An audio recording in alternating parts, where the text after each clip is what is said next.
দেখতে পাচ্ছ রোজকার মতো আমার আজকে পুজো দেওয়া হয়ে গেছে। চলো, good morning everyone, welcome back to the channel new blog. আছে সকাল ভালো আছো? আমিও খুব ভালো আছি। তো আমার পুজো দেওয়া আছে, তোমার দেখলেই আমার স্নান কমপ্লিট। আর ঘরের এদিক ওদিক তাকলে জামা কাপড় দেখা যাচ্ছে, তার কারণ বাইরে বৃষ্টি পড়ছে।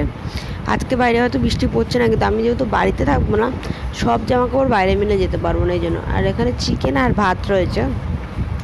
এই যে চকলেটগুলো দেখছো, এগুলো আমি বাড়িতে নিয়ে যাবো বোনের জন্য, তার জন্য থেকে একটা আমি খেয়ে নেবো।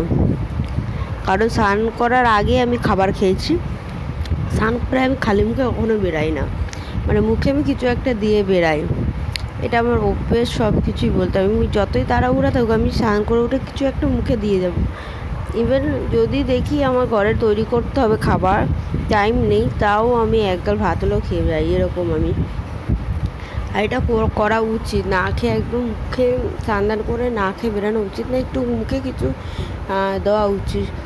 সকালবেলা বেরিয়ে যাচ্ছে ঠিক আছে, কিন্তু যখন স্নান করে কেউ বেরোয় তখন খাইয়ে দেওয়া নেওয়া উচিত। আর এদিকে আজকে বাড়িতে যাবো বলতে পার্লারে যাবো আইব্রো প্লাক করতে। কেন, তারপর আমি পার্লারে যাওয়া হবে না, আমি এদিকে ব্যস্ত যাবো।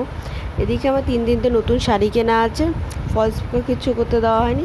মা বকবে বলে বলছিলাম না, কিন্তু কী করবো, মাকে বলে দিচ্ছি আমার শাড়ির ফলস তো মাই করে দেয়। আমি ভাবছিলাম মা দোকানে দিয়ে দেবো। মার এমনি হাতে পায়ে ব্যথা হয়, তো অতক্ষণ সারাদিন কাজকর্ম করার পর শুয়ে থাকে, ঘুমায়। তো একটুখানি যখন শুয়ে ঘুমায়, তাকে দিয়ে আমি আবার এই কাজটা করাবো।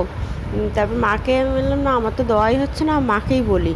তো মাকে বলার মা বললো যে তুই কেন পড়িস, তুই তো অর্ধেক সময় অন্য কিছুই পড়িস। তো তাই বলাতে বললাম দিয়েই আসি।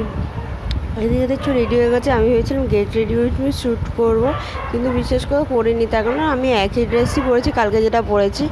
এদিকে কারণ বৃষ্টি পড়ছে, তো বৃষ্টির জন্য না আমি আলাদা কিছু বের করিনি, আমাকে সেই কাচতে হবে আলাদা করে, সব কিছু করতে হবে এই জন্য।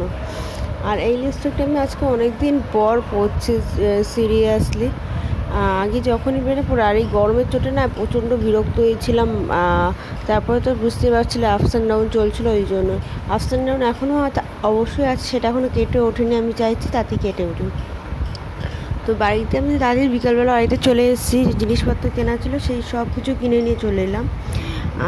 যেমন তুমি বলতে পারো ঘরের কিছু জিনিসপত্র, তারপরে মা আমাকে একটা চিপস কিনে দিয়েছিলো, সেটা আমি রেখে দিয়েছিলাম খাইনি। এই যে আমার অ্যাডমিট কার্ডের মাথার উপর বাজ পড়ার মতো, কত দূরে আমার এক্সাম সিট পড়েছে। আগেবারে কত তাড়াতাড়ি পড়েছিল, মানে কত কাছে পড়েছে, এবার অনেক দূরে পড়ে গেছে, এটাই হলো প্রবলেম মানে বর দিয়ে আসবে সেটা না, কিন্তু প্রবলেমটা যাতায়াতে প্রচণ্ড না, আমাকে আরও তাড়াতাড়ি ঘুম থেকে উঠতে হবে। সে আমাকে সামান্য কিছু রান্নাবান্না করে নিজের মতো আমি যদি পুরোপুরি রান্না নাও করি, নিজের সকালবেলা খেয়ে যাবো, তাই আমি অন্য কিছু খেয়ে কখনো পরীক্ষা দিতে যাইনি, সত্যি কথা বলতে। হ্যাঁ, আমার যখন উপোস ছিল তখন হয়তো আমি কোনো নিরামিষ লুচি কচুরি এসব খেয়ে গেছিলাম, আদারওয়াইজ আমি কিন্তু কখনো ভাত ছাড়া খেয়ে যাইনি কিছু। তো ভাতটাই আমি খেয়ে যাই, এটাই আমাকে আবার মা অভ্যেস করিয়েছে।